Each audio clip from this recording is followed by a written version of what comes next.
Chapter 3 The Lee Family, Disclosures and Revelations, Part 1. I met the woman who eventually became my wife in June 1990. She was in my summer organic chemistry class at Dawson College in the main downtown campus in Montreal. She was my laboratory partner, not by choice, but by circumstances. I was running late on the day that our classmates were selecting laboratory partners for our summer course. Because I was rushing to the laboratory from another class that I was taking, located at the other end of the campus and several floors below. Although I made it to the laboratory class on time, our classmates had already chosen their partners, and my future wife-to-be was left by herself. It appeared that nobody wanted to be her laboratory partner, and as a result, she became mine by default.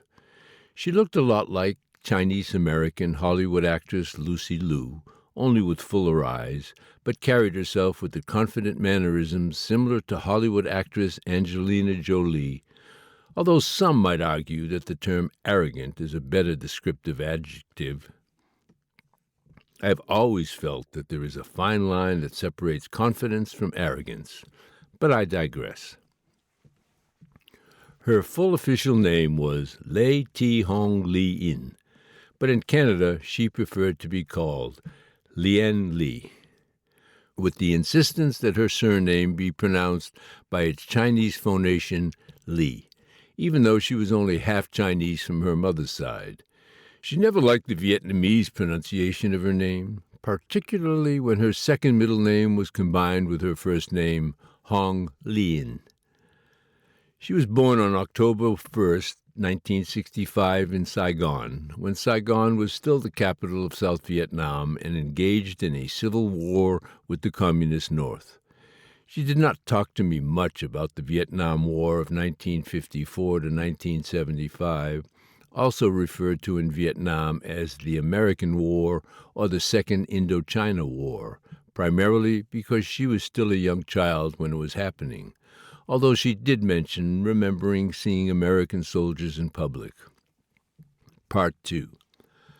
I learned about the Vietnam War in my American high school history class when I was still living in the United States. I had learned that the United States government began taking interest in Vietnam in 1950 when the country was still called French Indochina. The U.S. government initially deployed military advisors, but that had soon escalated in 1961 to 1962 and again in 1964 as a result of the Gulf of Tonkin military confrontation, also known as the USS Maddox Incident, between the between the communist North Vietnamese and the United States. Although the communists were defeated, the incident allowed U.S. President Lyndon B. Johnson the authority, through Congress, to assist any Southeast Asian country whose government was considered to be jeopardized by communist aggression. This granted Johnson legal justification for deploying more American forces and officially starting its war involvement against North Vietnam. The American government saw its participation in the war as a way to prevent a communist coup of South Vietnam. This was part of its broader containment strategy to stopping the spread of communism through what is commonly referred to as the domino theory. That is, if one country became communist, other nearby countries would follow. Meanwhile, the North Vietnamese government, its military, and its politicized guerrilla affiliates, the National Liberation Front, or Viet Cong, were fighting to reunify Vietnam under communist rule. In their minds, they were liberating South Vietnam from Western colonization from France, followed by the United States, and then finally the South Vietnamese government, which it regarded as a puppet of the United States. In 1968, the North Vietnamese government ordered a military attack called the Tet Offensive, a huge assault on more than 100 South Vietnamese urban centers, including an attack on the American embassy in Saigon. The Tet Offensive failed to overthrow the South Vietnamese government, but proved to Americans that it could not win the war in Vietnam despite several years of extensive military aid to South Vietnam. Despite the American troops having won its second battle against the Communists in 1972, referred to as the Easter Offensive, Americans in the United States became disillusioned with the war, which led to the steady removal of American ground forces and direct involvement in the war. On August 15, 1973, the responsibility of fighting the Communists was transferred to the South Vietnamese directly. Despite the signing of the Paris Peace Accord, which was endorsed by all parties in January 1973, the fighting continued. On April 30, 1975, Saigon was overtaken by the North Vietnamese Army, marking the end of the war. North and South Vietnam were unified on July 2, 1976, but not before approximately 1 million South Vietnamese fled Saigon between 1978 and 1979, with numbers peaking in September and October 1979, to escape the repressive communist regime. There was a huge number of South Vietnamese casualties, both military and civilians, during the communist takeover, with estimates ranging from 800,000 to 3.1 million. Thousands of people were incapacitated by weapons and toxic herbal substances such as napalm and Agent Orange. American casualties from the Vietnam were also high, with conservative estimates citing over 58,000 people killed, over 153,000 wounded, and over 1,600 still missing. African Americans suffered disproportionately higher casualty rates in Vietnam. In 1965 alone, about 1 out of every 4 soldiers killed were African American. Furthermore, the post-war effects on Vietnam financially ruined the country's economy well into 1986, when the government began adopting economic reforms modeled after the Soviet Union, reforms that China was displeased with as it saw Vietnam's alliance with the Soviet Union as a sign of betrayal. Part 3. No, my chemistry laboratory partner did not initially talk about her or her family's experiences in the war. She spoke instead of how she and her parents, her younger sister and younger brother, had arrived in Montreal in January 1986 to be reunited with 3 of her older sisters and her second oldest brother. Her oldest brother, the second-born child in her family, and 2 other older sisters had stayed behind in Saigon, which was renamed by the communist Ho Chi Minh City in honor of the former president of North Vietnam. She had another older sister in San Jose, California, about 85 kilometers or 53 miles south of San Francisco. That older sister, their middle brother, and 4 other sisters fled Vietnam in September and October 1979 on separate vessels. The 2 oldest sisters and their husbands, along with each of their 2 children, escaped on one boat and eventually made the safe passage to North America, the oldest to Montreal and the second oldest to San Jose, to reunite with their respective in-laws. The 2 other sisters and second oldest brother who were on the second vessel made it as far as London, England. My laboratory partner, her parents, her younger sister, and younger brother were sponsored by her sister, the firstborn child, so that the family could all be reunited together in Montreal.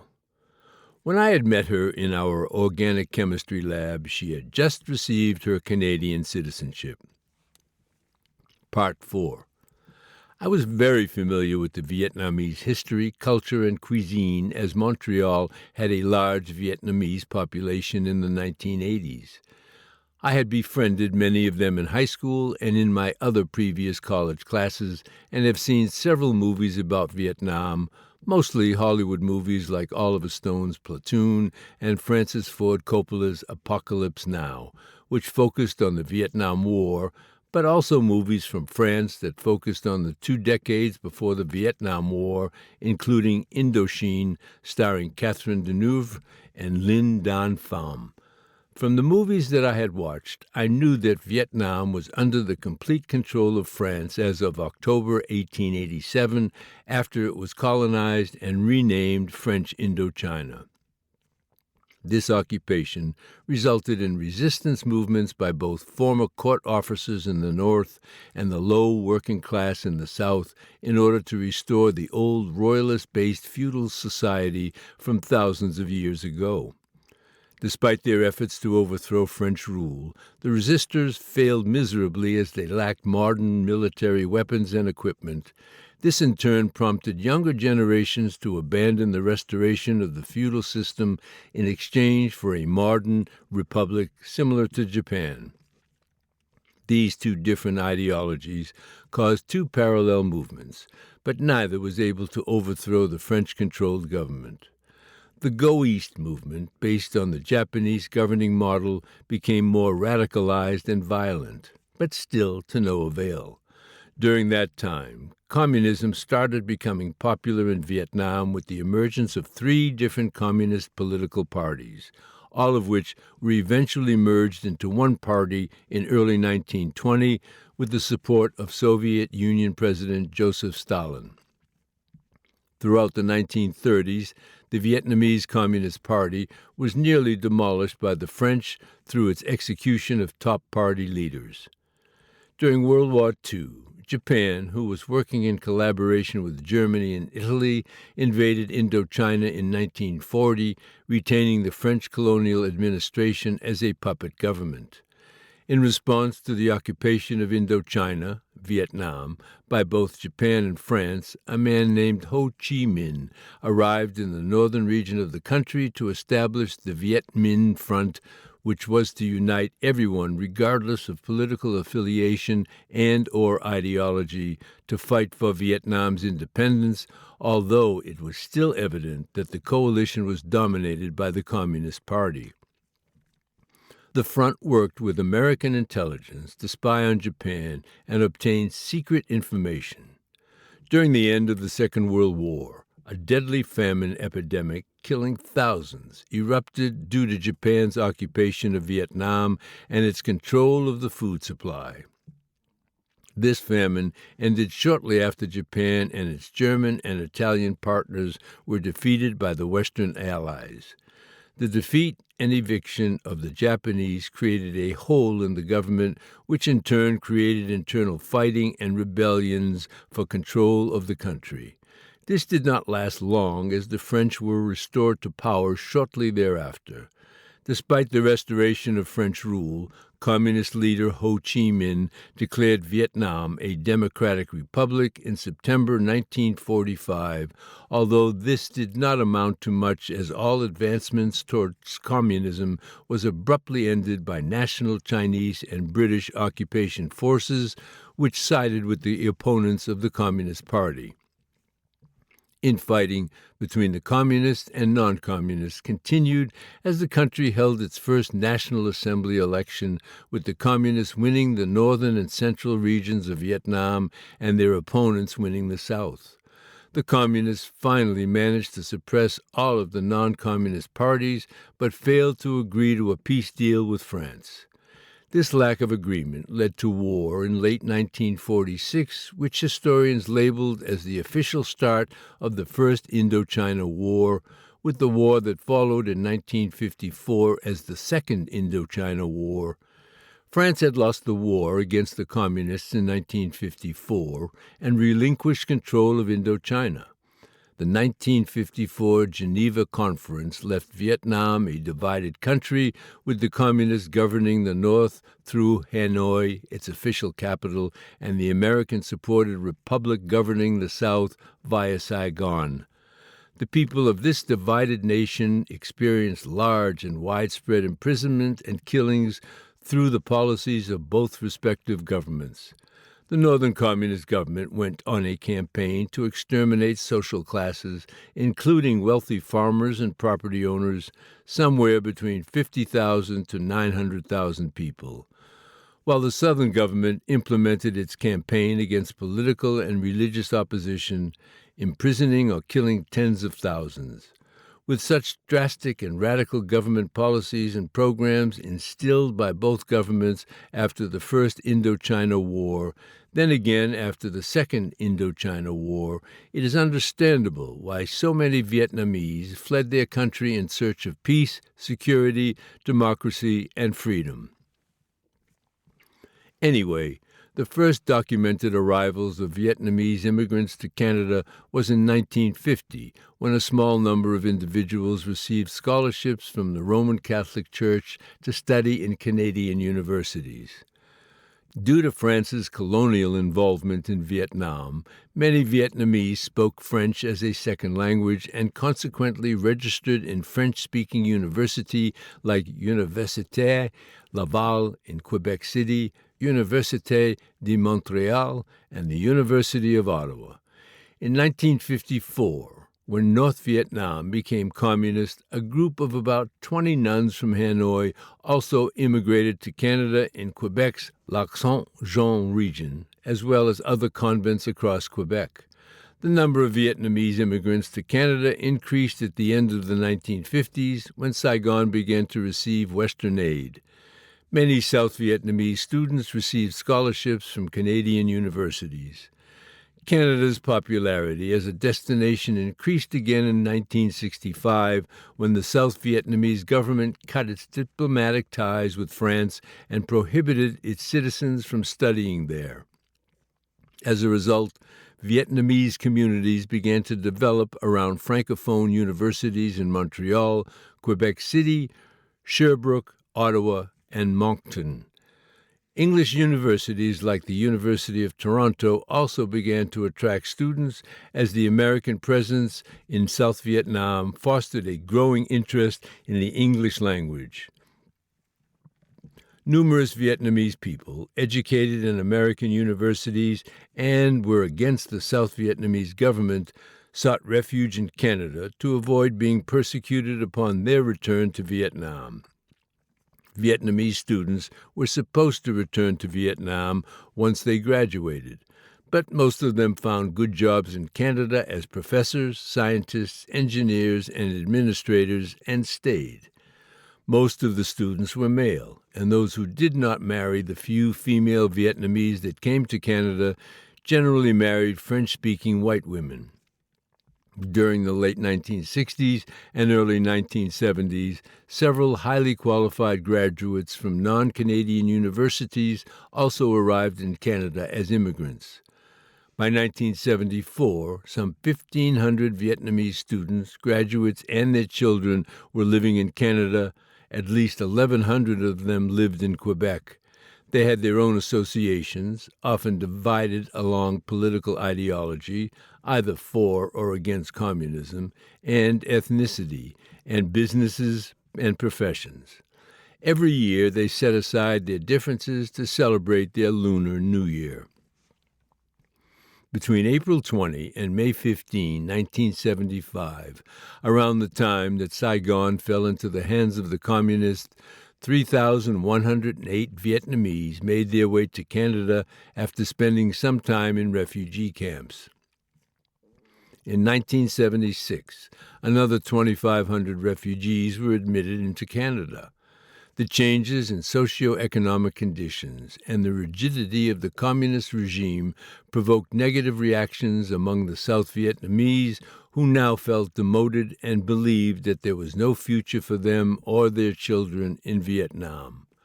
This was particularly true for the Vietnamese of Chinese descent.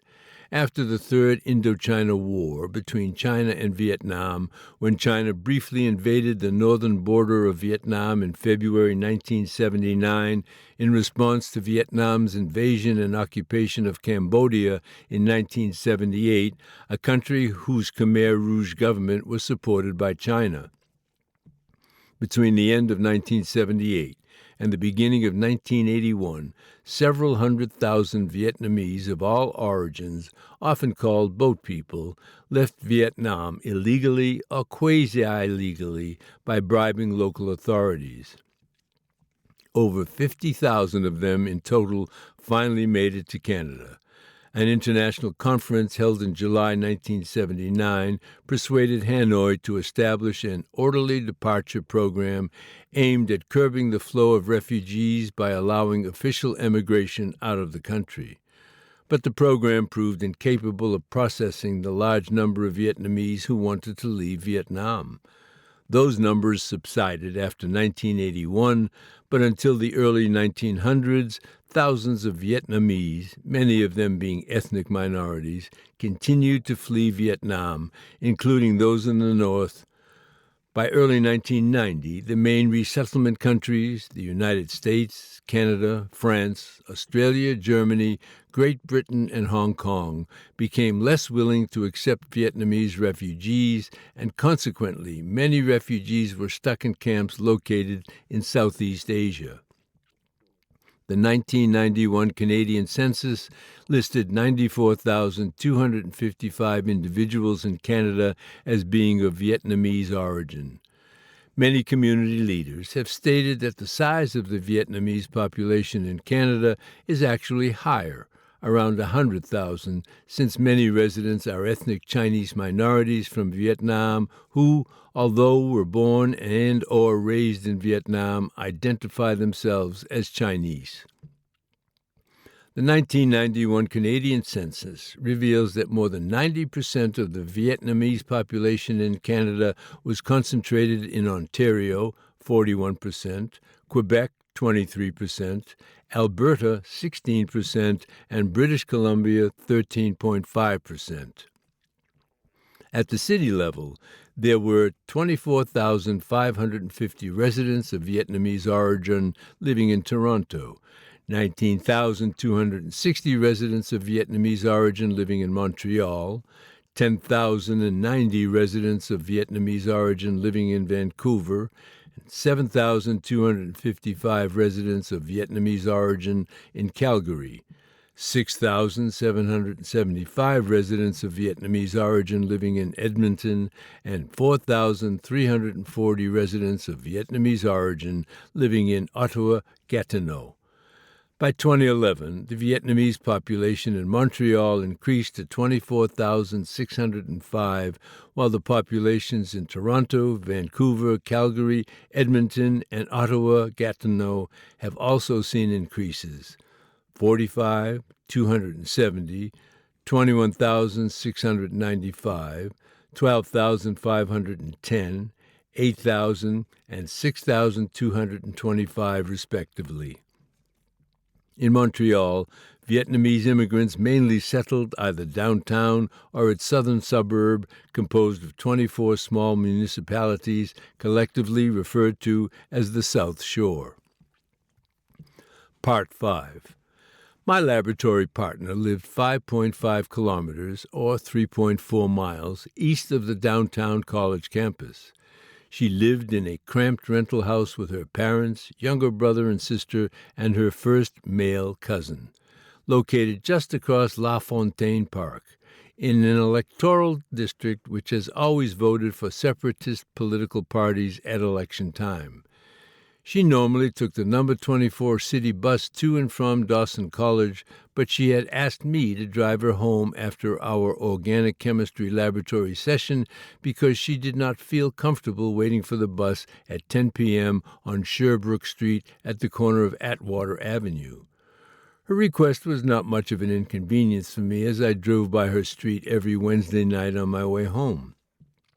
Wednesday nights were the only day during the week that I drove to and from school during the summer because I had to hurry home after laboratory class in order to get ready for work at 11:30 p.m. at the hospital.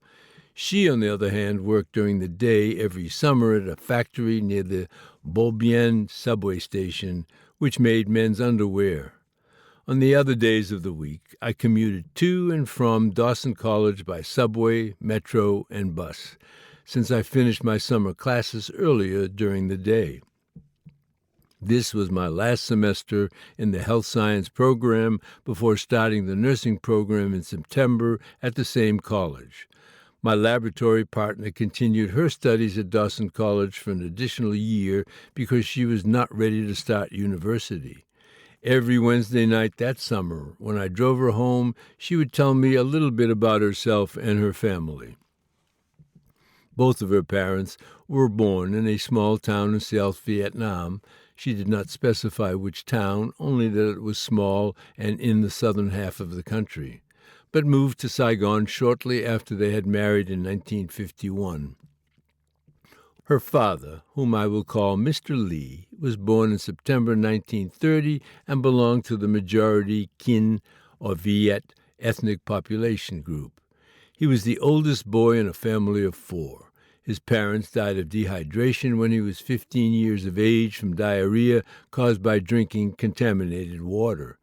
He was forced to take on the role of parent and take care of his younger brothers and his sister until he married in 1951.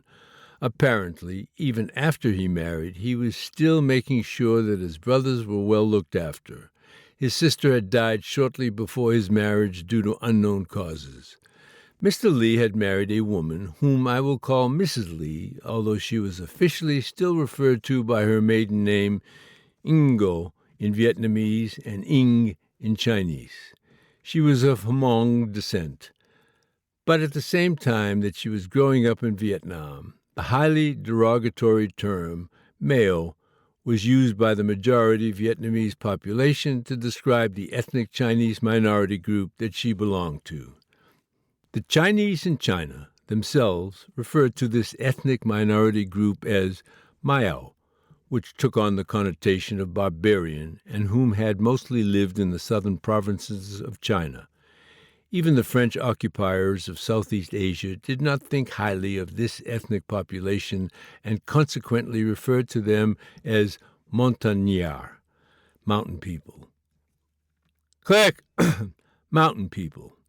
Her ethnicity did not matter to Mr. Lee, and he married her anyway. He treated Mrs. Lee like his queen, even though she came from a poor and dysfunctional family. Mrs. Lee was born in January 1934. She was an only child, and because she was born female, her father had abandoned her and her mother shortly after her birth to seek another wife in China who would bear him a son. He eventually had returned to her and her mother several years later. I was never told the reason of his return, only that he returned, and that in order to entice him to stay, Mrs. Lee's mother agreed to adopt an orphaned boy so that they could raise a son. During her childhood, Mrs. Lee herself dressed and behaved as a tomboy to win the love of her father. Her adopted brother grew up to be a drug addict and caused significant problems for the family. He eventually died of an overdose. Again, Mr. Lee did not care about any of that and married her anyway. He immediately became a committed husband after their marriage and a dedicated father from the time their first child, a daughter, was born in 1952. Even though Mr. Lee did not have any issues regarding the female sex of his firstborn, Mrs. Lee became very anxious and quickly attempted to get pregnant again with a boy, which she gave birth to in 1953. Mr. Lee quickly loved parenting and being a father and began making more children. A second daughter in 1954, a third daughter in 1956, a fourth daughter in 1957, a fifth daughter in 1959, a sixth daughter in 1961, a second son in 1962, a seventh daughter in 1964, an eighth daughter in 1965, a ninth daughter in 1966, and a third son in 1969. The birth of their third son was met with complications, which resulted in the removal of Mrs. Lee's uterus. Their 12th child was born abnormally large, a result of Mrs. Lee's gestational diabetes. Mr. Lee was disappointed about this because he wanted more children. He would joke that he would have to make some more beautiful babies with their Caucasian neighbor, who was from France and apparently walked around the house naked without bothering to close her curtains shut. Mrs. Lee did not find his joke at all funny and scolded him. She had told him that there was no justification for leaving her or even being unfaithful to her, since she had given him 3 healthy and beautiful sons. From what I was told, Mr. Lee still wanted more children since he could afford them financially because of his successful jewelry business. He had always claimed that he valued their 8 daughters — their 8th daughter died at the age of 7 — more than their 3 sons, whom he felt were spoiled by their mother because of the elevated social status she derived from them. My laboratory partner had told me the sad and tragic story about how her 8th sister died in 1965 at the age of 7. Their mother was alone at the family jewelry store with their oldest sister, the one born in 1952. The sister born in 1959, who ultimately had died that day, and my laboratory partner, who was a little over a month old at that time, while their father went out to conduct business in the vicinity. A Vietnamese soldier had entered their jewelry store to rob them using a grenade. Even though their mother had submitted the money and jewelry that he had demanded, he still threw the grenade into the store immediately after leaving the front door of the store, causing the grenade to explode. She, their mother, and oldest sister survived the explosion, but the other sister did not. Moreover, their mother had to be hospitalized due to bone fractures, and their oldest sister became permanently deaf in one of her ears. Only my laboratory partner was spared from physical harm, but due to the hospitalization of her mother was no longer breastfed. Her father always felt responsible for what had happened on that November day because he felt that he should have been present in the jewelry store instead of conducting business outside. The tragic incident changed Mr. Lee and his way of parenting their 3 youngest children, especially my laboratory partner and her younger sister. He became less strict with them to the point of never disciplining them, nor allowing others to discipline them for their wrongdoings at home, school, or in the neighborhood. With the older children, Mr. Lee was stricter and disciplined them for their wrongdoings, both actual and alleged. He had kept the youngest 3 children at regular day school nearby home so that they could be home every evening, whereas the older children all attended Christian boarding schools and only returned home on the weekends, where they spent time with their parents going to the beach near Saigon. My laboratory partner never liked going to the beach on weekends, but was forced to go anyway. Mr. Lee had also become increasingly religious, praying at home daily and at the Buddhist temple several times during the week. He would bring his 2 youngest daughters with him to the temple, but they could never stay still or quiet since they got easily bored. Mrs. Lee, although raised Buddhist, was not that religious. She either stayed home or went out socializing with their youngest son, while Mr. Lee took their youngest daughters to the temple to pray. Unlike Mrs. Lee, he did not have any issues with Christianity, which explains why Mr. Lee had sent their children to Catholic boarding schools. Many years later, one of their daughters had converted to Catholicism to marry her Christian husband in a Catholic church. Mrs. Lee did not attend the wedding ceremony because she objected to their daughter's conversion to Christianity, since in her mind, Christianity was the Westerners' religion. Still, Mrs. Lee enjoyed celebrating Christmas because she liked the decorations, gift exchanges, and overall festivities during that time of the year. Mrs. Lee was loyal to her Chinese heritage, traditions, and beliefs, including the use of Asian astrology, which is based on the lunar calendar, to explain life's circumstances and individual personalities. She had always maintained that the reason why her daughter died in November 1965 was because the astrological sign of the daughter that died, symbolized by the pig, was incompatible and even lethally antagonistic with the astrological sign of my laboratory partner, symbolized by the snake, who was born 1 month prior to her sister's death. Coincidentally, the 2 daughters looked identical, almost like twins, only 7 years apart. Mr. Lee did not truly or fully believe in Asian astrology, but he went along with it simply to humor his wife and their children. My laboratory partner was immensely proud of the fact that her father, Mr. Lee, was a direct descendant of the two Lee dynasties that ruled Vietnam from 980 to 1009, then again from 1428 to 1788. Part 6.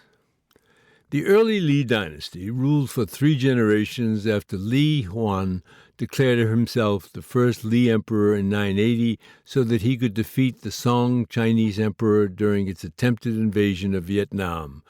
The Song Chinese emperor was taking advantage of the fact that the emperor of Vietnam, before Li Huan took over the throne, was a 6-year-old child and who had recently inherited the throne from his father after he was assassinated.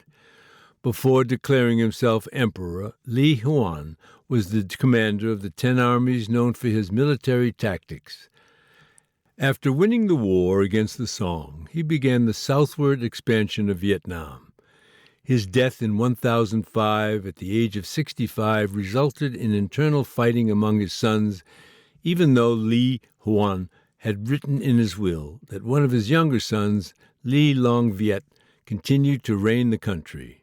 The reign of Li Long Viet was very brief. He was assassinated by a coalition of his brothers, Li Nhan Tich, Li Long Kin, and Li Long Din, who in turn fought against each other for the throne. Li Nhan Tich was captured and beheaded while attempting to flee the country. Li Long Kin disappeared and was never heard from again. The last remaining brother, Li Long Din, took control of the realm and proclaimed himself emperor. Li Long Din was famous for ruling the country lying down. Not only was he known for being lazy, but he was also known for being a notorious tyrant who devised and participated in sadistic and cruel punishments of relatives, prisoners, thieves, beggars, and traitors for his own entertainment. He also engaged in deviant sexual activities such as orgies. Historians often compared him to Roman Emperor Nero, who ruled Rome from 54 to 68 A.D., but because of his wasteful extravagance and tyranny, he had his own mother executed, destroyed Rome, and sparked a civil war. Never in Vietnam's history had an emperor's rule been so hated as Li Long Din. The people and peasants at that time were sick and tired of the cruelty which marked his rule. A few counselors and monks were plotting to install a new ruler. When Li Long Din died, he left an infant son who was to succeed him. But the court, now heavily under the influence of monks and Buddhism, nominated by Lê Quang Huan, a palace guard commander and court counselor, as the new emperor in 1009. Over 400 years later, another Li dynasty emerged in what historians refer to as the later Li dynasty. Unlike the earlier Li dynasty, the later Li dynasty lasted 360 years, with a brief interruption of 6 years, and became the longest ruling dynasty in the history of Vietnam. The dynasty officially began in 1428 with the coronation of Li Lui, a wealthy farmer, after he drove the Chinese Ming army from Vietnam after 20 years of rule. The Ming Empire invalidated and suppressed all previous Vietnamese laws and customs in order to transform Vietnam into another Chinese province. During that transformation process, villages were burned and people were tortured and executed. Li Lui started a revolt against the Ming rulers in 1418, a revolt that lasted 10 years but was eventually won. Li Lui declared himself the new emperor in 1428 but died of illness in 1433. During his 5 years as emperor, he instilled laws based on Confucianism, extended legal rights to women, developed an advanced healthcare system including public health, and expanded the country southwards. Li Tai Tom was the official heir to Li Lui. Due to his young age, that is 11 years old, a close family friend, Li Sat, made all the legal decisions. Not long after he assumed the official title as Emperor of Vietnam in 1438, Li Tai Tom accused a Li Sat of abuse of power and had him executed. Emperor Li Tai Tom had a weakness for women as evident by his many wives, which he discarded and replaced one after the other. The great scandal was his affair with Nguyen Thi Lo, the wife of his father's advisor, Nguyen Trai. The affair started early in 1442 and continued until his death due to illness. Members of the court were convinced that the emperor had been poisoned to death by Nguyen Trai and his wife, who were executed along with 3 entire generations of both their families, which was the normal punishment for treason. The infant son of Li Tai Tong, Bang Ko, became the new emperor. He was the second son of Li Tai Tong, and chosen instead of the elder son because of his mother, that is, the first wife of Li Tai Tong came from a lower social class. Bang Ko was renamed Li Nhan Tong. But the real ruler was Trin Ka, and the child's mother, the young Empress Nguyen Tai Han. The combined reign of Trin Ka and Empress Nguyen Tai Ah continued until the coup of 1459, when Li Nhan Tom's older brother, Nhi Dan, plotted with a group of followers to kill the emperor and succeeded. Nhi Dan only ruled for 1 year. He was executed by insurgents who in turn chose the youngest son of Li Tai Tom, Li Tan Tom, to be the new emperor in 1460. Li Tan Tom introduced a wide range of government reforms, judicial reforms, and land reforms. He restarted the examination system for selecting men for important government positions. He reduced the power of the noble families and reduced the degree of corruption in the government. The death of Lê Tan Tom in 1497 brought the Lê dynasty to a rapid decline. The successive reigns of the later Lê dynasty were characterized as uneventful, with Emperor Lê Hien Tom from 1497 to 1504, abrupt with the assassination of Emperor Lê Tuk Tom by his ruthless older brother Lê Uy Mu, who killed all who opposed him, including his own mother, until he was assassinated by his cousin Lê Tuong Zuk in 1509, and even more indulgent spending by Emperor Lê Tuong Zuk from 1510 to 1516, when he too was assassinated. The 14-year-old nephew of Lê Tuong Zuk was crowned Emperor Lê Xiu Tom and ruled from 1516 to 1522. The crowning of young emperors typically resulted in divisions within the court as people fought one another for control of the government. One powerful and growing faction was led by Mac Dan Zoom, who was contested by the leaders of 2 noble families in Vietnam, the Nguyen and the Trinh. After several years of increasing tension, the Nguyen and the Trinh left the capital of Hanoi and fled south during a civil war between Mac Dan Zoom and his supporters and the Trinh Nguyen coalition. In reality, Emperor Li Chi Tong had no power since Mac Dan Zoom controlled the Lê for a decade, then killed the next heir, Lê Kuong Hoan, in 1527 to proclaim himself the new emperor of Vietnam. After Mac Dan Zoom seized the throne, this prompted another revolt by the Nguyen and Trinh families, who were nominally fighting on behalf of the Lê emperor, but in reality for their own power. In 1533, the Nguyen-Trinh alliance captured South Vietnam and crowned Li Trang Tom as the next Lê emperor. Mac Dan Zoom ruled in the north till his death in 1541, but his descendants continued to rule until 1592. The country was divided into 2 portions, though gradually the Trinh Nguyen alliance took over more and more of the country from the Mac. The Lê emperors sat as figurehead rulers, 17 in total, over a period of 250 years, with actual power still in the hands of the Nguyen lords in the south and Trinh lords in the north, both ruling in the name of the lay emperor while fighting each other until the Tay Son revolt finally swept the Nguyen, the Trinh, and the Lay dynasty out of power in 1788. Part 7.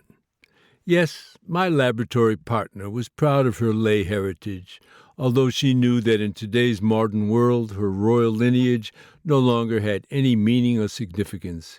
She still yearned for its associated status, power, and benefits. The only thing that brought her anywhere near to being royalty was her father's wealth. She was born with a silver spoon in her mouth, and she was Daddy's little girl, his sweet princess. He called her Mat Aom, the Vietnamese word for honey. Her earliest memory as a child was when her father had just bought an expensive 35mm camera in 1968 and took a photo of her and her younger sister on their balcony. People who have seen the black and white photo, including her younger sister, had always remarked the devilish smile she had on her face, a remark which Lien took offense to. Lien and her family had lived in a multi-floor apartment building which was converted into a single-family house which still had a functioning escalator to accommodate her parents, all of her brothers and sisters, her maternal grandparents, and all of their nannies and servants who cooked, cleaned, and looked after the children. When she started going to school, she told me that she had trouble fitting in with the other students and consequently had to change schools every 6 months or so until the 9th grade. She made it sound like this need to change schools was related to being discriminated against due to her wealth. Her school life became more stable by the time she had reached high school, and she was able to stay in the same school for 4 consecutive years, thanks in part to her father's generous donations. She proudly told me that she became school president for 4 consecutive years and that in her 4th year she was elected even though she had not campaigned for presidency. She had 2 best friends, a girl who was from a lower working-class family from South Vietnam and a slightly wealthier girl who had moved to Ho Chi Minh City, formerly Saigon, with her family from North Vietnam. The 3 of them competed in friendly competition for high grades in school. Because of her wealth, she had an advantage over her 2 friends and the other students, since her father could afford a private tutor to come to their home so she could master the subjects taught in school. She had described her tutor as a dirty old man who would rub and caress her buttocks during their tutorial sessions together. It was the first time that she had encountered anything remotely sexual in her life. She was always teased by her sisters, who called her a whore because she had the body of a prostitute. She had even experienced sexual advances from another girl at her college. This incident was not her first experience with homosexuality. She had often seen gay men at her parents' jewelry store. Her mother told her that they were her best customers. In both high school and college, she was extremely popular because she would often buy her classmates treats, like ice cream and candy and small gifts. She loved showing off her wealth and the unlimited amounts of money that she received from her father. She and her younger sister were the only ones in the family that were able to extract that much from their father. She had told me that there were a few years during her childhood when her family went from being exceptionally wealthy to extreme poverty, literally overnight. This happened right after the fall of Saigon to the Communists in May 1975. The new communist authorities had gone to everyone's home to take away their money and expensive possessions during their campaign to rid the country of social classes and make everyone equal. Moreover, her father and her oldest brother, both of whom she was extremely close to, were sent to a re-education camp. Re-education camp was the official term used by the new communist government of Vietnam to denote the prison camps that had operated following the end of the Vietnam War. The new communist government imprisoned several 100,000 former military officers, government workers, religious leaders, employees of Americans, and wealthy businessmen from South Vietnam to learn about the ways of the new government. The camps were seen as both a means of revenge and as a sophisticated technique of repression and brainwashing. This practice was originally developed several years before the fall of Saigon in the north and was extended to the south in 1975. An estimated 1 to 2.5 million people were imprisoned with no formal charges or trials. According to published academic studies in the United States and Europe, 165,000 people died in the Socialist Republic of Vietnam's re-education camps from starvation, disease, poor working conditions, and poor sanitary environments. Thousands more were tortured or abused. The thoughts of prisoners were controlled by the authorities. Prisoners were forbidden from keeping and reading material about the former government or even talking and singing about it. Prisoners were incarcerated for as long as 17 years, with most terms ranging from 3 to 10 years. Mr. Lee and his oldest son were fortunate in that they were only in prison for a few years. Mrs. Lee never forgave Mr. Lee for not having left the country when they had the chance by boat, the way so many South Vietnamese did immediately before, during, and shortly after the fall of Saigon. Mr. Lee chose to stay in Vietnam to ensure that his younger adult brothers were well taken care of. He and his oldest son, that is, his second-born child, willfully registered in the re-education camp, hoping that this would reconcile any misgivings with the new communist government so that the family members that remained in the country could live peacefully. While imprisoned, Mr. Lee and his son, like other prisoners in the camps, were allowed visits by immediate family once every 3 months, mainly so that families could bring food to them. Food was a scarce commodity for the imprisoned. The duration of the visits was not long, anywhere from 15 to 30 minutes, and could even be suspended if prisoners broke the rules. Only families who had proven their loyalty to the new communist government were allowed visiting privileges. Inmates were transferred to 3 to 5 different re-education camps to prevent both the inmates and their relatives from knowing a specific camp's real location to minimize the risk of escapes from prison. Mrs. Lee would travel long hours by bus with their 3 youngest children every 3 months to visit Mr. Lee and their oldest son, who was also visited by his newlywed wife. Prisoners were released early if they made real progress, confessed their crimes, and scored merits. Due to the lack of clear release criteria for the inmates, many inmates were released because of bribes or family connections with government officials instead of good behavior. Released prisoners were put on probation and placed under surveillance for 6 months to 1 year, during which they had no official status and no access to government food rations. If the authorities were not satisfied with the behavior of the released prisoners, they would be fired from their jobs, put under surveillance for another 6 months to a year, or sent back to re-education camps. Needless to say, many former inmates chose to flee the country by boat.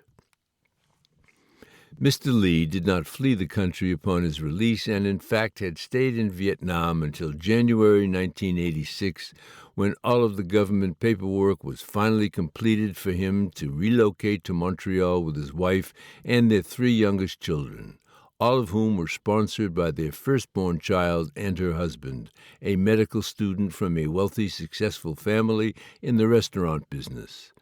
But before Mr. Lee and his family had left Saigon for Montreal with a brief stopover in Bangkok, he was surviving the best he could, and that meant living a clandestine life, selling and buying gold and diamonds in the black market to support his family, but also treat them to little but prohibited pleasures like shrimp and Western music like the Beatles, which the communist Vietnamese government referred to as devil music. My laboratory partner was a huge fan of the Beatles, ABBA, Boney M., and the Eagles. She also loved reading prohibited novels and other books, both in English and Vietnamese, about Russian ruler Catherine the Great, and more specifically, her romantic liaisons with many lovers during her marriage. The love lives of the monarchs of France from 486 to 1870, and those of the monarchs of England from 849 to the present. She also loved the story of Cleopatra, who was of Greek heritage and ruled ancient Egypt as its last pharaoh after the death of Alexander the Great. The other two activities that she enjoyed were riding her brother's moped, despite her father's objection because of the reckless way that she rode it, and consequently he had forced his son to sell it so that she would no longer be able to ride it, and gambling, and more specifically playing cards for money at unlicensed casinos, a habit that her mother introduced to her at the age of 12 or 13. Her mother would make her play for hours since she became very good at winning. Again, her father objected, but was less successful at stopping the gambling. Over the years, gambling had become a favorite leisure activity derived from their Chinese heritage for the entire Lee family, even after having moved to Montreal. When they had received their Canadian citizenship and passports, the family would travel to Atlantic City and New Jersey to play at the casinos. My laboratory partner herself had gone to Las Vegas, Nevada, on the West Coast with her best friend from high school and college, the one from North Vietnam, after her friend had relocated to Los Angeles, California. My laboratory partner almost did not arrive in Montreal from Vietnam because her mother began showing signs of diabetes during the immigration sponsorship process. To avoid missing their opportunity to leave Vietnam, they had gone to great lengths of hiding her diabetes by bribing the immigration doctors to falsify the test results of her blood sugar. The bribes worked, and in January 1986, the family made it to Montreal. They received full citizenship in 1990, about 6 months before I met my laboratory partner at Dawson.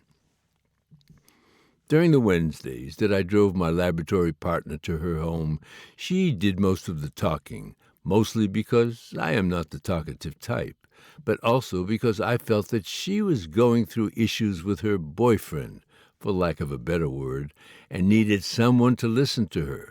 Besides, I really was not that interested in her romantically, and did not feel the necessity to tell her much about me or my family.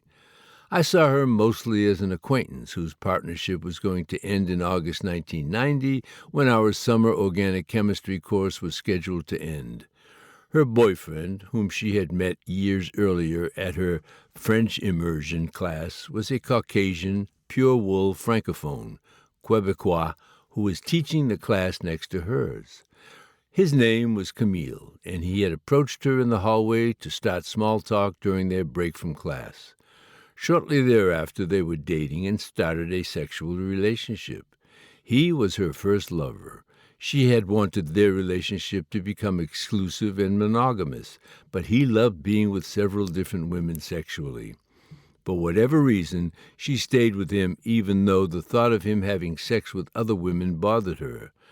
When I had met her in June 1986, she had confided in me that she had just had an abortion with his child, partly because he did not support her in having the child and even pressured her to abort it, and partly because he did not want to marry her, nor did he ever intend to. Yet he still wanted to sleep with her after she had the abortion, which she continued to do. She had asked me for my advice on the matter, and I simply told her that she deserves to have the type of relationship that she is seeking, and that she did not have to stay with someone who did not want to give her what she wanted. This was the last conversation that I had with her, or so I thought, since our summer course had come to an end.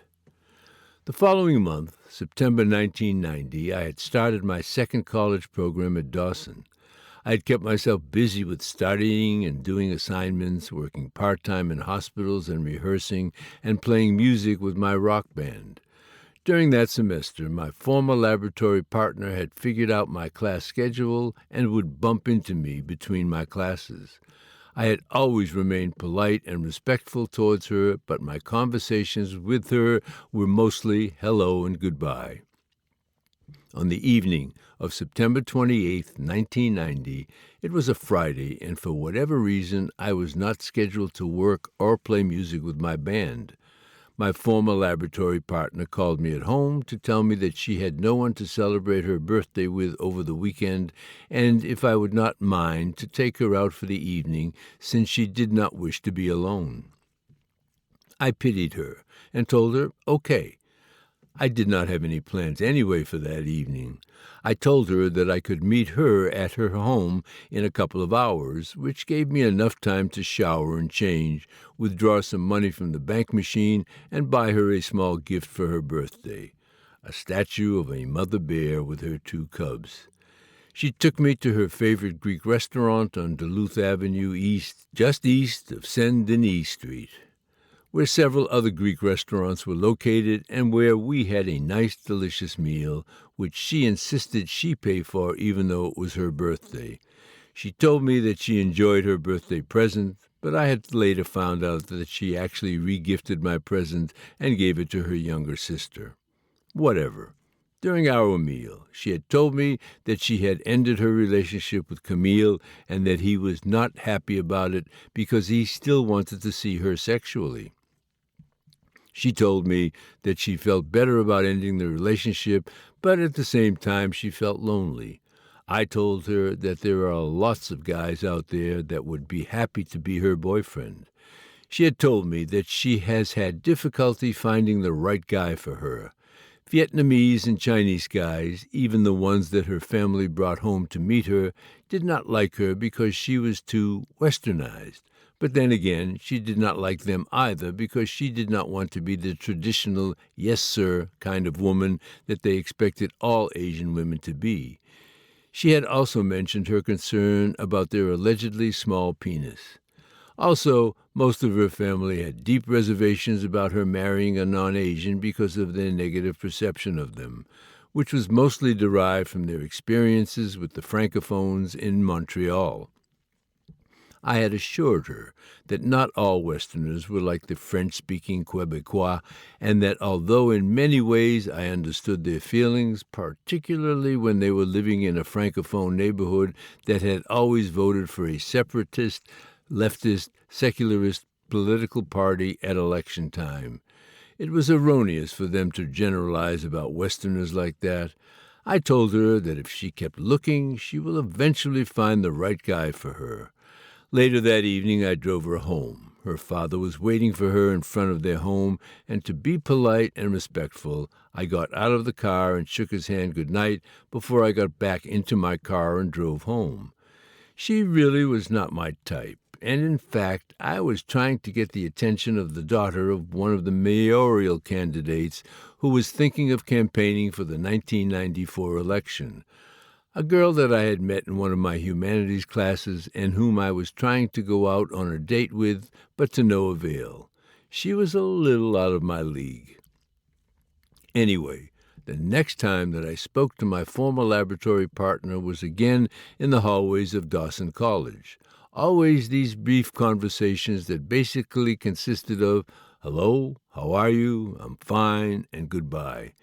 These brief encounters in the hallway of the college were not enough for her, and as a result she started calling me home every so often to talk. Nothing important, just silly things like, are you watching The Cosby Show on CBC television? It's the funny one where Bill Cosby is dreaming that he's pregnant. The timing of her phone calls was not ideal most of the time. I was always either studying, doing assignments, or getting ready to leave home to meet the guys in the band for rehearsal. Besides, I had already seen every old episode of The Cosby Show when they had originally first aired on NBC from 1984 to 1990. I only watched the new episodes on Thursday evenings. But even then, I was slowly losing interest in the show because many times I did not like the way Bill Cosby's character was being belittled by his wife. Nevertheless, the bad timing of her phone calls did not stop her from calling me at home subsequent times. The next time that I saw her, aside from the hallways in Dawson College, was on Thursday, December 6, 1990. She had insisted that she return the favor and take me out to dinner for my birthday. She kept insisting, even though I told her that she did not have to, but she would not take no for an answer. I had already made plans with my friends from the band for Friday the 7th and my family on the 8th, so the only date that I was available was on Thursday the 6th, which was not ideal since it was the 1-year anniversary of the École Polytechnique massacre, a shooting that took place at the engineering school affiliated with the Université de Montréal, by a lone gunman who went on a shooting rampage to kill female engineering students because he felt that they were feminists. He shot and killed 14 female students and shot and wounded 10 more, including 4 men, in a little under 20 minutes before shooting and killing himself. I vividly remember where I was that tragic day in 1989 in my physics class at Dawson. I remember that the face of my physics professor, Mr. Papadopoulos, had turned white when we all heard that a man was shooting female students at École Polytechnique. His daughter was an engineering student taking classes there during that time. Understandably, he ended our class early. Fortunately for him, his daughter survived the massacre. No, celebrating my birthday 1 year after the Montreal massacre was not ideal. Furthermore, it was also the 10-year anniversary of John Lennon's assassination, which I also remembered very vividly since I was living in New York City when the news broke out on television that evening that he had just been shot in front of his New York City apartment. For me, it was not really a birthday celebration, but more of a respectful tribute to those that were senselessly murdered at that time, both in 1989 and in 1980. Liane did not want to take part in the village held by various people in Montreal because she said that she had a fear of crowds, so she took me instead to her favorite Chinese restaurant, which was very popular and always full on Saint Laurent Boulevard, near the corner of René Lévesque Boulevard, right in the heart of Chinatown. The restaurant was a couple of streets away from the Hydro-Quebec headquarters on René Lévesque Boulevard and right next door to her bank where we had gone to withdraw money. She did not get me a present, so she insisted on paying for our meal. I had learned from my studies in school that Hydro-Quebec is a government-owned public utility company in charge of generating, transmitting, and distributing electricity across Quebec. It was built immediately after the Great Depression in 1944 by the government of Quebec and had grown into a major economic empire. By the late 1980s and the early 1990s, Hydro-Quebec expanded its operations by exporting water-generated electrical power to the New England states across the border. The expansion was considered controversial because of strong opposition by the indigenous Cree tribe and environmental groups in both Canada and the United States. The expansion project was delayed by almost 3 years due to construction redesigns which were made by the Quebec government to appease opposition groups. The next time that I had seen my former laboratory partner was on Asian New Year on February 15, 1991, which the Vietnamese call Tet. She invited me to a house party that her older sister, the one who sponsored her, their parents, and younger siblings to Montreal, had organized and hosted at her home in Laval, the northern suburb of Greater Montreal. Aside from her father and middle brother, whom I had met briefly before, it was the first time that I had met the rest of her family. I had been invited to Vietnamese and Chinese New Year celebrations before, which is based on the lunar calendar, so I did not read too much into attending this one other than it being courteous hospitality. Her family was nice and very welcoming and were surprised at my knowledge of their customs and traditions at this time. The food, the greetings, the issuing of money as gifts in red envelopes to children. According to their astrological calendar, the year of the horse was ending and the year of the goat, sheep, was beginning. At this time, I got a chance to talk with Mr. Lee since most of the other adults were playing cards for money, and neither Mr. Lee nor I gambled.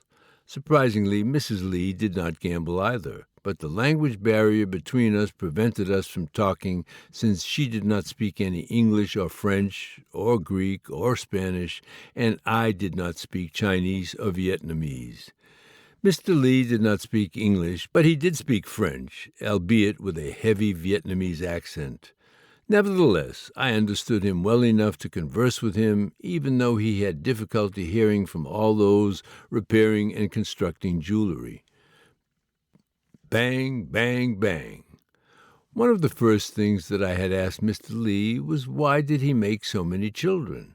He replied in French, "Pour montrer le monde que je suis grand," to show the world that I am great.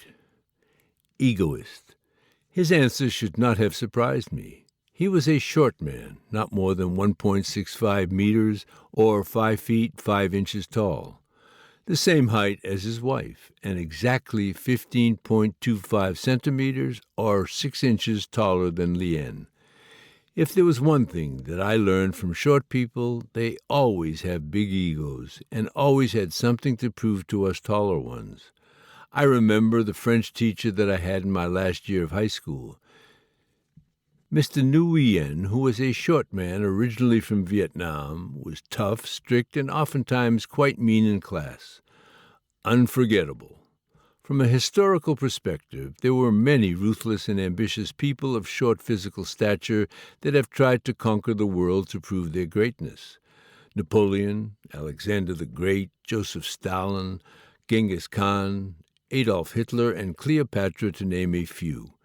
These historic figures exhibit the phenomenon called the Napoleon complex, named after Napoleon Bonaparte, and explain the reason why short people try to compensate for their height by adopting an extreme drive, ambition, and self-confidence.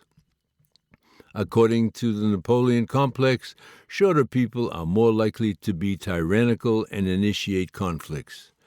Mr. Lee, although short, was not tyrannical or mean-spirited, considering all the tragedies and hardships that he went through in life. He was happy, funny, honorable, hard-working, and committed to his family.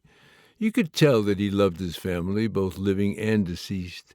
He explained to me the Vietnamese custom of paying respects to deceased ancestors on several occasions, typically Lunar New Year, the anniversaries of their deaths, during weddings and births in the family, and how this ritual, considered to be a civic duty as opposed to a religious one, involves bowing and praying in front of the photographs of the deceased, which are placed with various offerings, typically incense, meat, fruits, and alcohol. With regards to living family members, he said that the older people are respected and appreciated, and younger ones, and in particular children, are expected to behave properly. For the Vietnamese, the family is the basic unit of society, and all its members, including extended relatives, have a duty to help each other with all problems and in all circumstances, even financial. If a family member or relative performs a good deed, the entire family shares in his or her pride. If he or she engages in bad behavior, the entire family shares in his or her disgrace. Mr. Lee also explained to me how marriage is obligatory for all grown men and women, to create sons to continue the tradition of paying homage to past ancestors. The marriage unions among the Vietnamese are fairly stable since divorce is strongly frowned upon. Still, this notion did not stop his middle daughter from divorcing her husband after 1 year of marriage. He explained that she was one of the 3 black sheep in the family. I suppose when you have a dozen children, one can expect to have more than 1 black sheep in the family, but I digress. Mr. Lee explained that married couples, even today, are expected to produce offspring on average 3, 4, or 5 children with at least 1 boy. Traditionally, the father is the head of the household, and any orders given by the father are not open to discussion. Within the household, the father traditionally plays the role of leader, spokesperson, and provider. He acts as the protector of his wife and children, who in return must show him respect. Vietnamese women have always enjoyed a high degree of autonomy within the household and are considered to be managers of internal domestic matters. In most families, like his own, the father and adult children give all the money they have earned to the mother, wife, who administers the household finances according to her will, returning what she deems reasonable in terms of pocket money. She is expected to manage the family finances prudently to allow the family to live a decent life, saving enough money to buy a house for the family or pay the children's tuition. Mr. Lee admitted that these traditional family roles have been challenged by the westernized evils of individual greed and self-interest. According to him, it does not take long for Vietnamese women in Western nations to discover that women are allowed total autonomy without repercussions for their actions inside and outside of the family home. These changes in domestic relations tend to create situations of tension, stress, and abuse of power, which in turn leads to separation, divorce, or family violence. He also admitted that in modern-day Vietnam and in Western nations like Canada, this deviation from tradition causes problems with parenting because of the growing insistence of individualism and autonomy of the child. As a result, many Vietnamese parents have had to modify their parenting with less than desirable results. Their continued lowering of expectations and standards as parents have resulted in children with behavioral problems such as delinquency and promiscuity. Despite these challenges in modern Vietnamese villages, Mr. Lee expressed that he still believes in marriage and family. When he was young, he did not have the guidance or advice of his parents or older family relatives to help him choose a wife, as it is traditionally done by the families of sons and daughters. In the modern world, young men and women are free to meet each other, but are expected to behave properly when courting. Before becoming engaged, the young couple must obtain the consent of their parents, which is sometimes refused. Occasionally, an unmarried man will still ask his mother or another female relative or acquaintance to help him find a proper wife. None of Mr. Lee's children or grandchildren at the time married outside of their culture. The general feeling among the Vietnamese is that a non-Vietnamese son-in-law or daughter-in-law will not instill the concepts of discipline, respect, honor, and integrity to their children, and that they will not extend the concepts of respect and honor to their Vietnamese mother-in-law and father-in-law. The other issue is that Vietnamese people often believe that a Western marriage partner will not be as faithful as a Vietnamese partner. I told Mr. Lee that the values and challenges of today's Vietnamese families are not unlike those for Greeks. In contemporary Greek families, there are still elements of the traditional patriarchal and authoritarian family structure, although there is less emphasis and expectations for the females in the family to maintain their lower status and submissiveness to the males. Marriages are no longer arranged, but the relationships between husbands and wives are still based on moral obligations and family honor.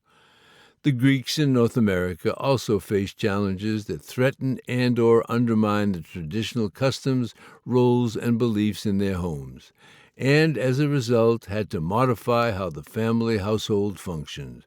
Still, Greek wives in North America help discipline and socialize children, but also assist their husbands in business, domestic decisions, economic planning, and increasingly help pay for growing household expenses with the income they receive from their employment from outside the home. Children are particularly important in the Greek culture. Parents always do what is in the best interest of the children, since they are the primary focus and center of attention in the family.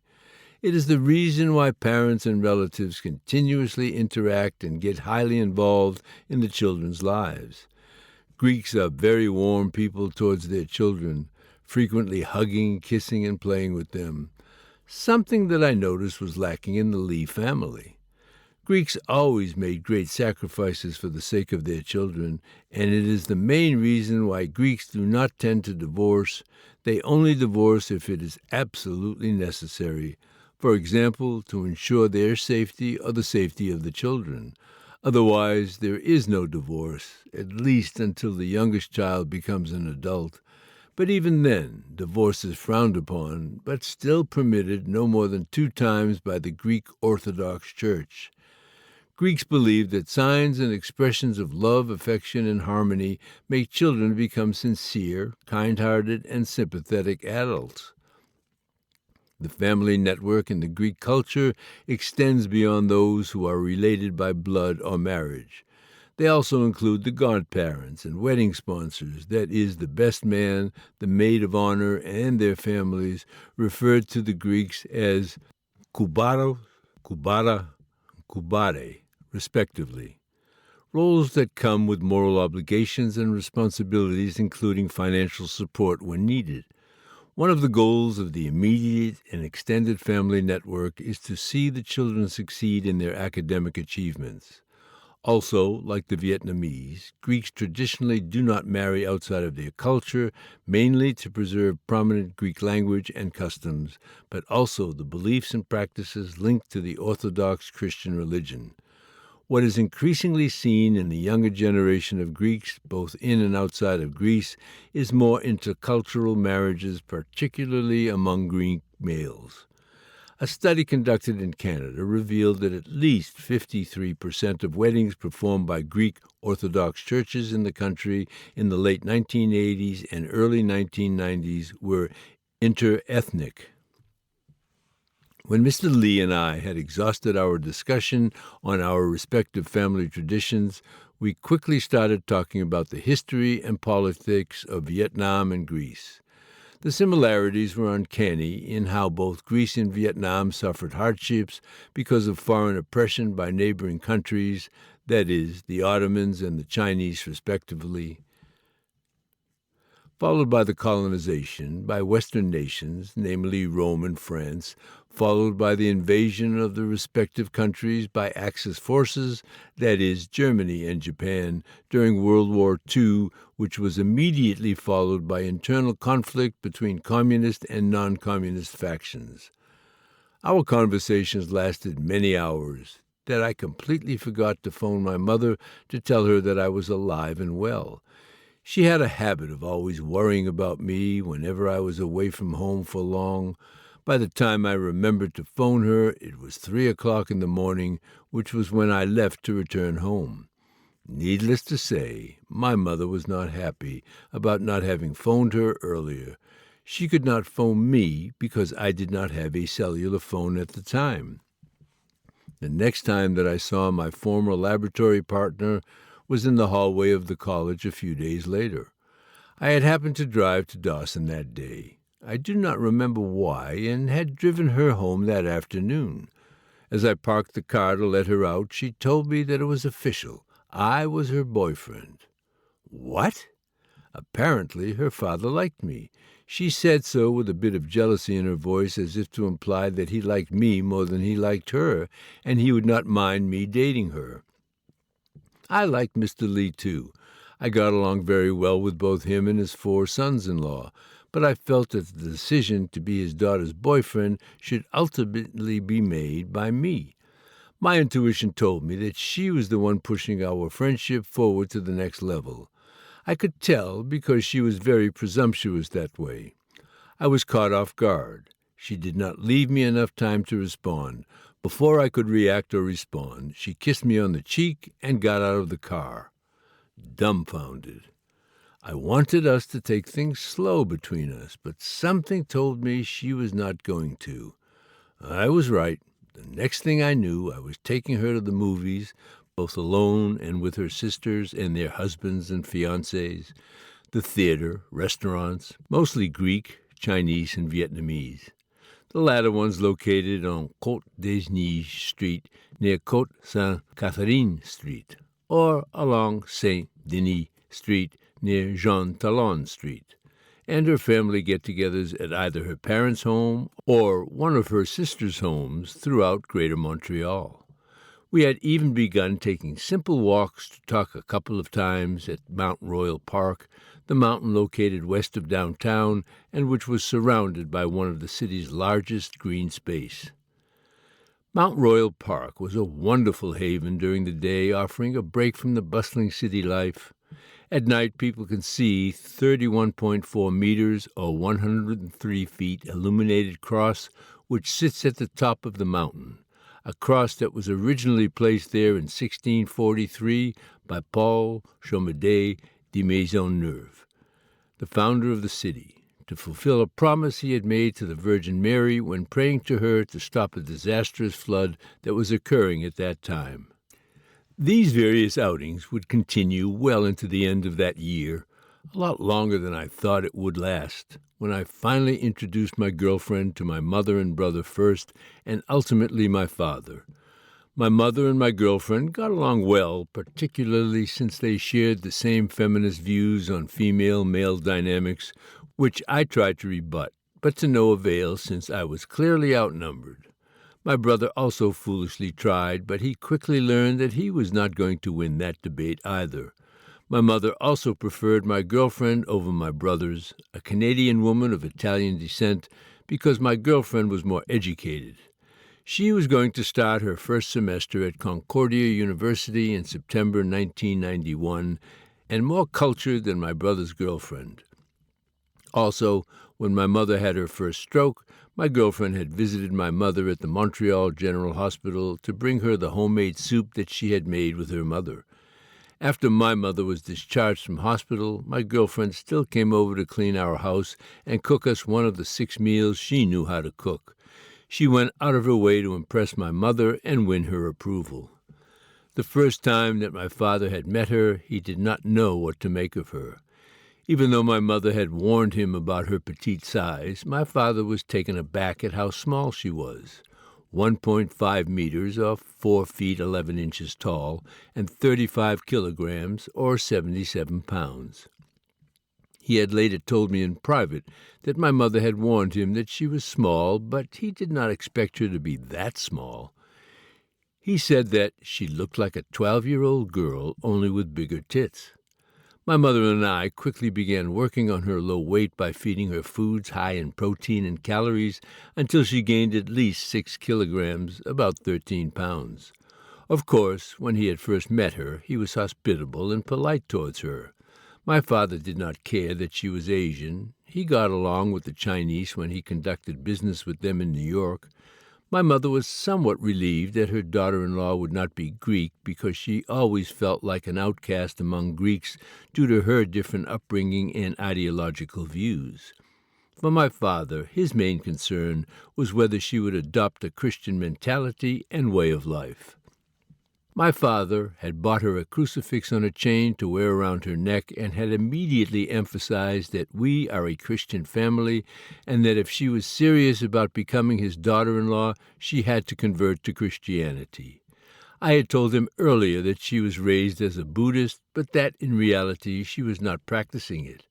She took my father's prerequisites seriously and had registered for an 18-week Bible course in her last semester at Dawson College, a course she did quite well in. She received scores in the mid-80s on her tests and assignments. She did everything to impress my father. For my father, it was a good start, but he expected her to do it, and she agreed. It was clear to all of us that she wanted to be in the Angelus family, and in fact she went so far as to initiate discussions and an eventual agreement on an engagement with my family, which was finalized with a large ruby ring which she gave me from her father's jewelry store. My priest, Father Stephen Smith, agreed to marry us on the condition that Leanne was baptized as a Christian and provide him a copy of the baptismal certificate before the wedding ceremony. She took it one step further and agreed to be baptized as a Greek Orthodox Christian in his church, the Archangels Michael and Gabriel Greek Orthodox Church, and to have my father be her godfather. My father was won over by her actions. If there was one thing that my father enjoyed, it was to be a godfather. He had already baptized 3 others before her and even ended up baptizing another after her many years later. On the morning of June 27, 1992, my parents had met her entire family at one of my fiancée's sister's restaurant in the southern suburb of Brossard to confirm and finalize our marriage engagement. In the Vietnamese culture, this is referred to as asking permission to receive the bride. In the afternoon of that same day, my parents, fiancé, and I had drove 30 kilometers, or 18.6 miles, north to the Archangel Michael and Gabriel Greek Orthodox Church so that she would get baptized. In order to keep the peace in her family, which were divided over the issue regarding her conversion to Christianity, it was decided by my fiancé that it was best that they did not attend or participate in her baptismal ceremony. Only my side of the family attended. Although she liked me initially, Mrs. Lee had quickly changed her opinion of me, and I suspect that it had to do with comments made by her oldest daughter, the one who sponsored her to Montreal, and her second oldest son, who was the oldest son living in Montreal. Her oldest son was still living in Vietnam at the time and had only moved to Montreal 2 years after we had gotten married. The real reason for their sudden objection to me was never revealed to me until after we had gotten married. At the time, I was simply told that these 3 members of the family did not have faith in my abilities and commitment to being a loyal husband and an accommodating father vis-à-vis the transmission of their Vietnamese heritage to any children that we would have in the future, and that her mother tried to talk her, and even bribe her, out of marrying me, but without success. Apparently, her mother interrogated her endlessly to find out why she insisted on marrying me. She had asked her if she was marrying me because of money, which was not the case since I did not have much at the time. She asked her if she was marrying a non-Asian because she was afraid that Asian men did not have a big enough penis for her. She assured her daughter that some of them did. Her mother had asked her all kinds of questions, but had never been given a convincing response that satisfied her. The tension between the two of them intensified to the point that they were no longer on speaking terms, and that Mrs. Lee had decided that she would not attend the wedding along with her oldest daughter and second oldest son. In the end, Mr. Lee had forced them all to attend the wedding as a united family. He had never forgave himself for allowing the family to not attend the wedding ceremony of his other daughter, who was still in Vietnam, simply because she had converted to Christianity in order to marry her groom in a Catholic church. Mr. Lee was adamant that this past mistake was not going to be repeated.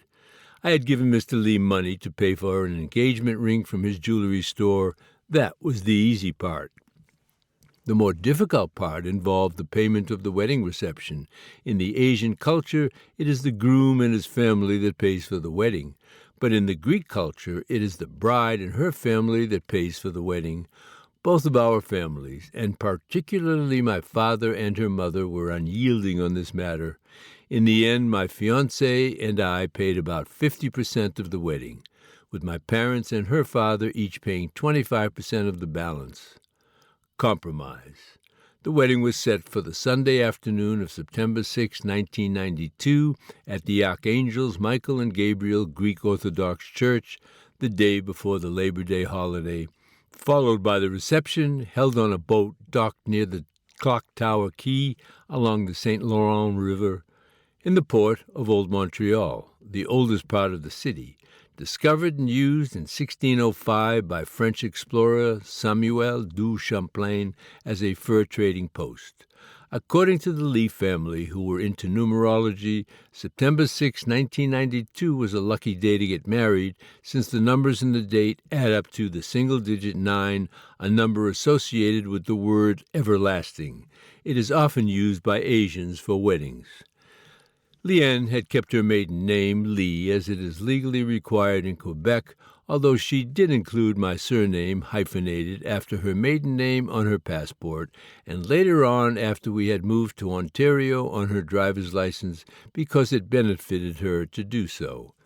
The Lee family usually had a Vietnamese Buddhist wedding ceremony where the groom and his family would go to the home of the bride on the day of the wedding to participate in the permission ceremony called receiving the bride at her house. This was immediately followed by another ceremony called bringing the bride to the groom's house, which essentially introduces the bride and her family to the groom's relatives. Following the ceremony at the groom's house, all the bride and groom's family and friends were invited to celebrate the marital union at a reception. The majority of the Lee family who got married did not have an official religious ceremony presided by a monk for them. The blessings of their parents to live together as husband and wife was sufficient, although a couple of them did, however, make their wedding official by going to City Hall either the day of the wedding or shortly thereafter. Since my fiancée and I were having a Christian wedding, the receiving the bride at her house ceremony and the bringing the bride to the groom's house ceremony were omitted and replaced with Western traditions, which is in fact the way many Vietnamese Catholics conduct their weddings.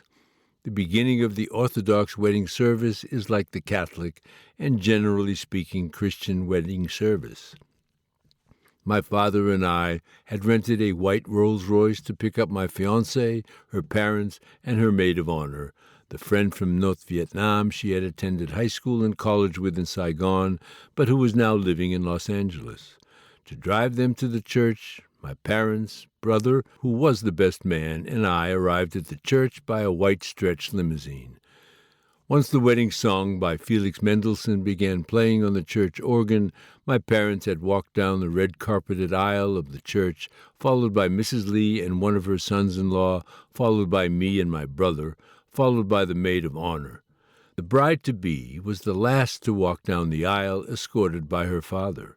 He had escorted her until the steps of the altar, pulled back her veil, and kissed her on the cheek before giving her to the deacon who helped her walk up the stairs of the altar. She was beautiful. This was the first time that any of us had seen her wearing makeup. She did not like wearing makeup and was not planning on wearing any that day, but her sisters insisted that she did and had even helped her apply it on. Unlike Catholic or most other Christian weddings, the bride and groom do not exchange vows in Orthodox ceremonies. Instead, it is their presence before Christ through the priest and the congregation that signifies their wish to be joined and to accept the Lord into their new home. Instead of vows, the wedding ceremony is filled with symbolism throughout the service to signify that marriage is about love, mutual respect, equality, and sacrifice. The actual wedding ceremony is essentially broken down into two halves. The first half, the shorter of the two, is when the wedding rings are exchanged. The wedding begins as white candles are handed to the bride and groom as initial prayers are read by the priest. These candles symbolize their spiritual willingness to receive Christ. The priest then asks God to bless the wedding rings and proceeds to bless the bride and groom with the rings. He does this 3 times, once in the name of the Father, once again in the name of the Son, and one final time in the name of the Holy Spirit. During his blessings of the rings, the priest's weaving motion from the groom to the bride and then from the bride to the groom represents the entwining of their lives into one.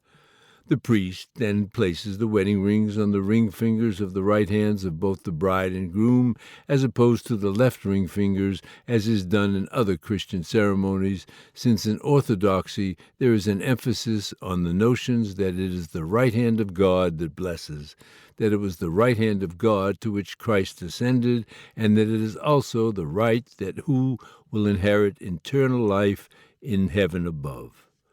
The best man, Cubaro, then exchanges the rings on the bride and groom 3 times, further emphasizing the unbreakable union of their lives. The exchanging of the rings by the best man signifies that in married life, the weakness and imperfections of one partner will be compensated by the strength of the other, that by themselves the newly married are incomplete, but together they are made perfect. The service closes with a final prayer, which seals the placement of rings and emphasizes that the marriage was enacted by God himself. In the second half of the wedding ceremony, the bride and groom are crowned by the priest, after a series of prayers are read from Ephesians chapter 5, verses 20 to 33, outlining the duties and responsibilities of the husband and wife to each other, with 2 circular head rings made from twigs and vines, wrapped in silver and or gold-colored cloth, attached together by a long ribbon called stefana. The best man, cubaro, and the maid of honor, cubara, exchange the crowns of the bride and groom to finalize and authenticate the marital union.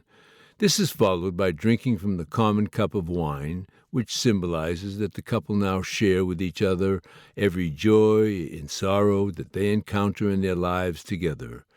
My bride had experienced her first test of sorrow during the wedding ceremony after the priest had accidentally spilled the wine onto the front of her dress near the collar.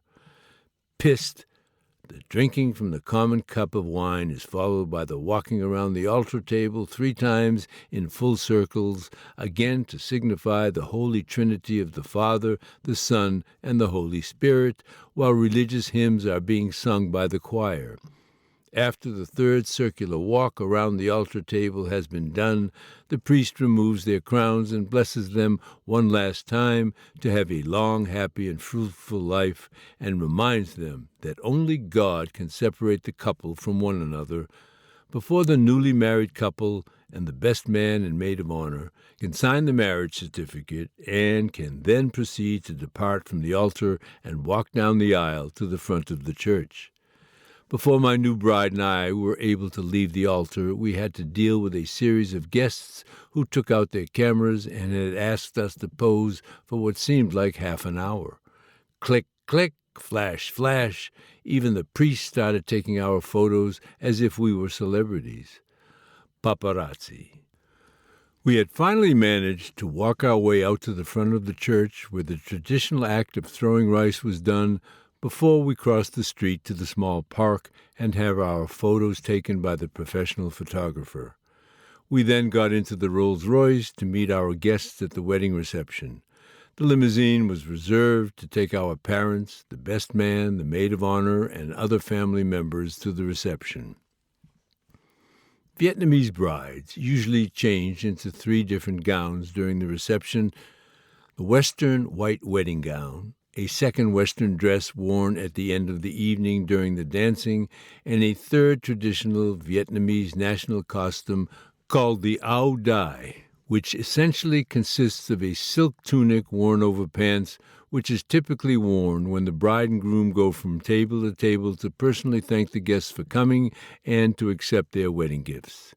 Lien had foregone the tradition of wearing the Vietnamese outfit because she never liked wearing them at her sister's weddings. Like most grooms, I wore a black rented tuxedo. Guests at Vietnamese weddings are expected to bring an envelope with money as their gifts. The giving of monetary gifts to the newlyweds have also become conventional practice in Greek weddings. The number of guests at a Vietnamese wedding reception usually numbers in the hundreds, while the number of guests at a Greek wedding usually numbers anywhere from 100 to 300. We had a modest wedding with 88 guests, 44 guests each from both sides, 2 of which, a woman and her daughter, who were friends of my mother's cousin, not only crashed our wedding, but also did not provide a gift. To make matters worse, the woman wore the same dress as my mother. My mother was clearly not happy.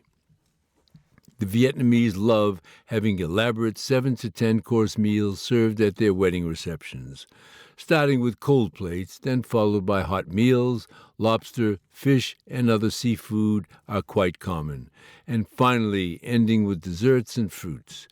Typically, the Greeks also have around 10 courses at their wedding receptions, starting with cold and hot appetizers called meze, followed by a hot main course, either fish, beef, or chicken, and ending with a platter of Greek pastries.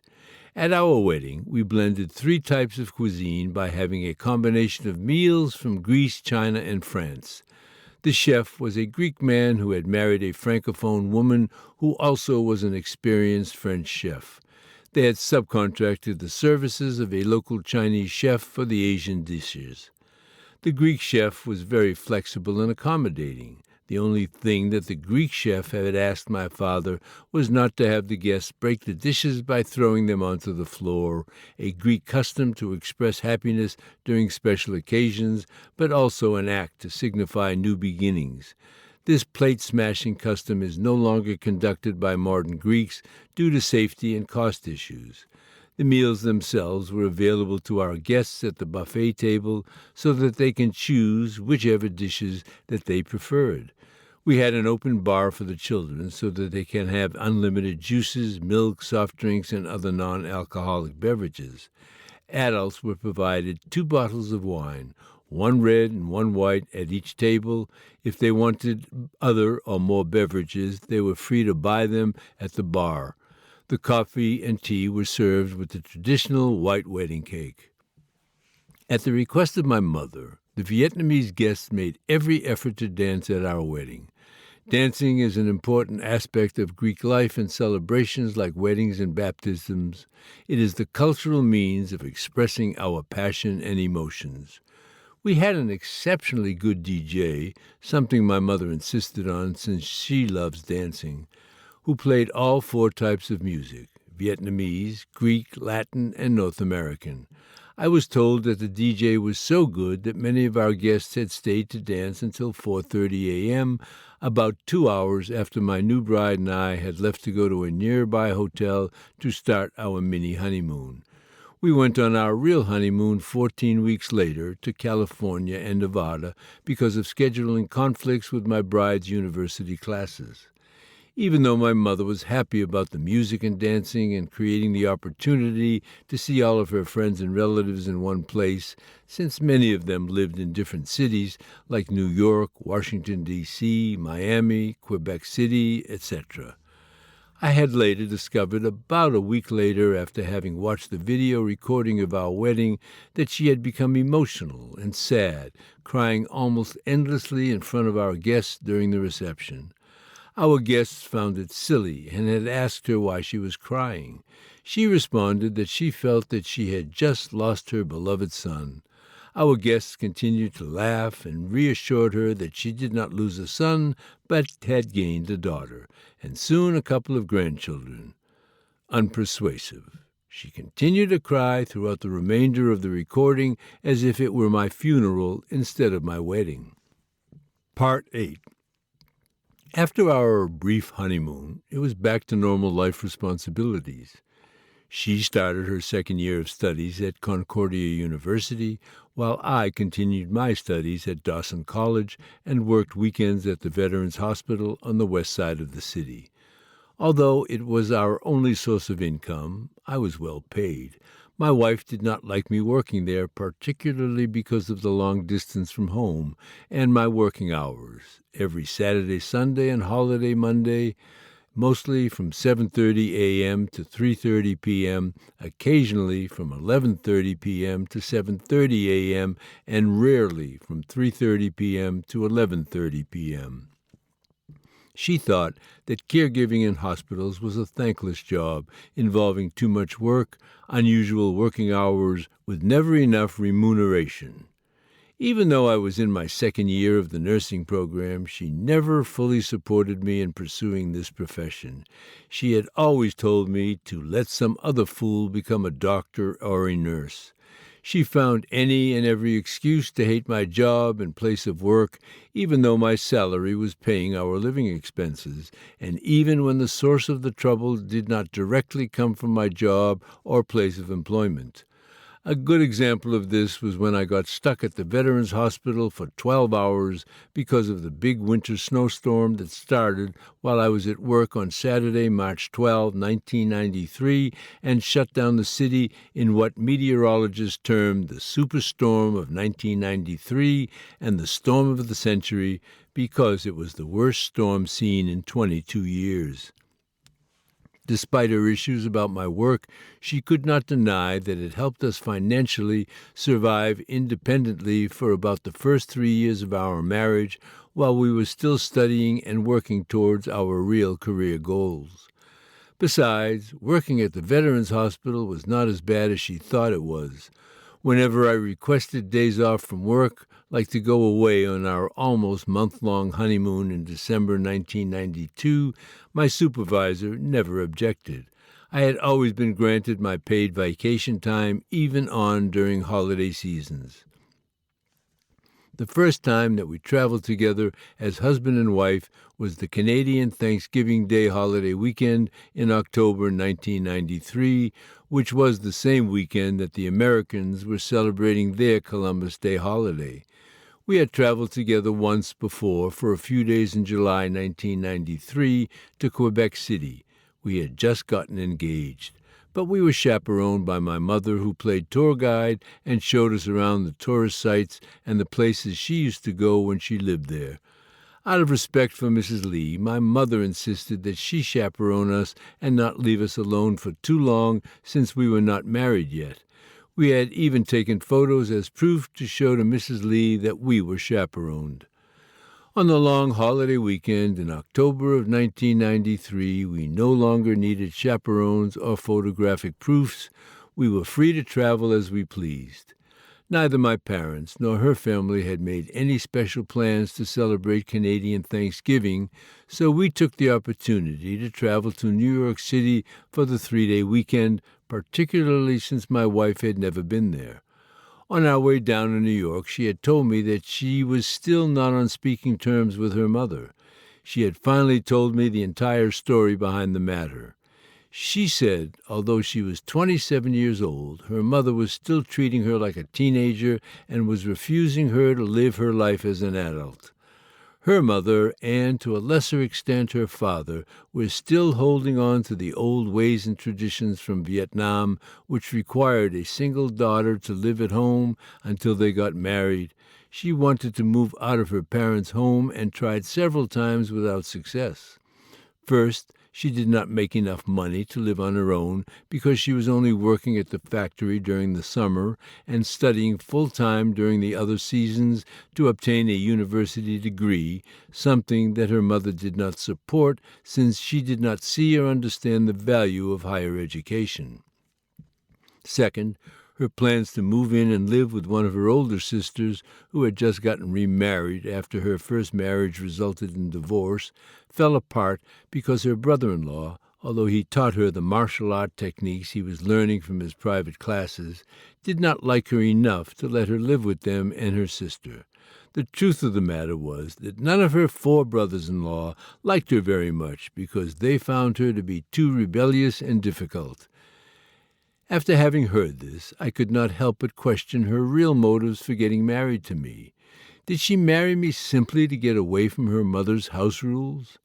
I was beginning to think that she viewed our marital union as a marriage of convenience orchestrated for her personal gain or other strategic purpose, rather than a marriage based on love, family, or even equal partnership. When I had asked her why she wanted to get married, she responded that although her father was more supportive of her educational aspirations, he did not feel that she was able to grow into a mature, responsible adult by herself, and that she needed guidance, direction, and supervision through a husband. I told her that in North America it is not the expected role of a husband to develop the maturity of a woman, but rather her parents' role and responsibility during her childhood and adolescence. Surprisingly, my wife agreed with me, but she also told me that some mentalities from the old world are difficult to change. The fact that she was very petite in stature further diminished her family's faith in her, and this is one of the main reasons why she has developed a complex about her short height, which she tries to compensate by wearing high heels. I remember that she told me, "My hands may be small, but I am still capable of breaking big things." I told her that I believed her. From what I had seen of her those previous 2 years, she was an extremely ambitious, driven, and persistent woman. I told her that I understood where she was coming from, but that I also understood where her parents were coming from, too. I told her that I would support her in her life's goals, but at the same time, I expect her to take the initiative to work on herself to become a wiser, more responsible, and respectful person, and that she needs to begin by reconciling with her mother when we returned home from our weekend trip to New York City. She agreed with me, but she also admitted that it would be difficult since she was always treated like a princess by her father and two older brothers. It was only after she had moved to Montreal that her father, especially, no longer had time to be with her and spoil her like he used to during the first 21 years of life. This sudden sense of abandonment came as a shock to her. She still wanted to get the attention that he or his delegates, namely Mr. Lee's twin nephews, who were hired to chaperone my wife and her younger sister, had always previously given her.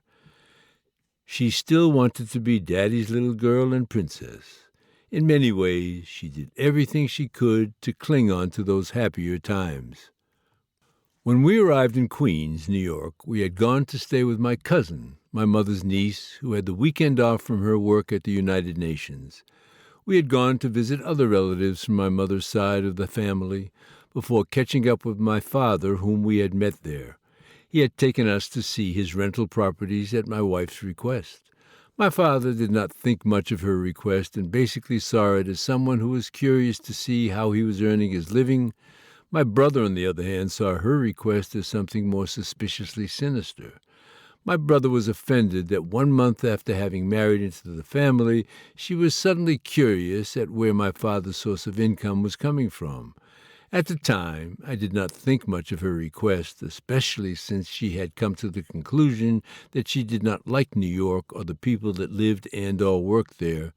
I had taken her around the city, including touristic sites like the Statue of Liberty. She preferred Los Angeles, a city that she had visited twice before we had gotten married, and a city that we made plans to go to in the following 2 months for our real honeymoon, using the money that we had been gifted at our wedding.